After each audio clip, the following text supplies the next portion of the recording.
cinnamon ice cream, which is our fall flavor. I didn't want to go with the basic pumpkin spice this year. So you dump in your cinnamon, and then we're going to pour in our sweet cream. Make sure you're watching what you're doing so you don't have any spills. Then it's time to scrape the bladder and make sure we get everything out of it. This batch is going to make 4 half pans of ice cream. Cinnamon is such an underrated flavor of ice cream. You have to try some. Once all 4 of our pans are full, we're going to tuck them in with some labeled parchment paper and put them down for their nap.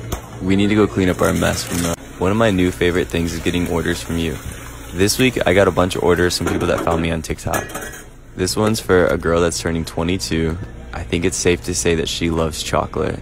She got fudge truffle ice cream, which is dark chocolate ice cream with fudge in it. And then she got some toppings in it, but I don't remember what they were. With chocolate cake, and then chocolate ganache on it, and then chocolate shavings, and then more ganache, and then strawberries on top. And I don't know about you, but she's feeling 22. Let's start the next order. This is a rock, and this is a cake. And when you have a friend that loves rocks, you get them a rock cake. If I was clever enough, I would have made him a Dwayne The Rock Johnson cake, but I guess I'm just not that clever. So instead, I made him a soil layer cake. I added some rocks to it just to round off the look. I put a bunch around the bottom, and then I tucked some in the different layers of soil. It was a little tricky because I still wanted Oreo frosting and the chocolate shavings on the side.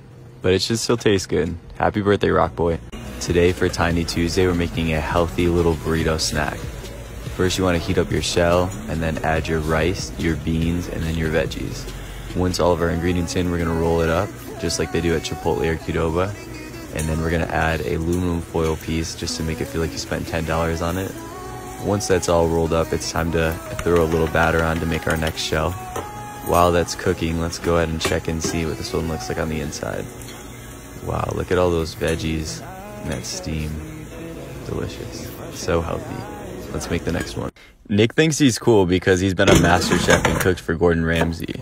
I mean, I definitely wouldn't cook this for Gordon Ramsay, but I think I'm a pretty decent home chef.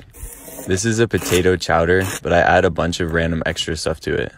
So it starts off with a bunch of vegetables, and you're going to want to cook those in a pan until they get all tender, and then I add some herbs and some garlic, and then once that's cooked, add some flour.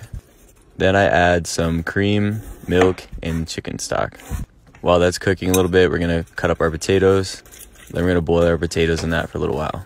I had some leftover frozen broccoli crumbs, so I threw that in there too. Now we're going to cut up our chicken that I air fried, and then throw that in the soup as well. I took a couple cooking classes way back in high school, but usually I would just end up teaching the class with the teachers because I watched so much Food Network as a kid. I don't know, Nick, you tell me.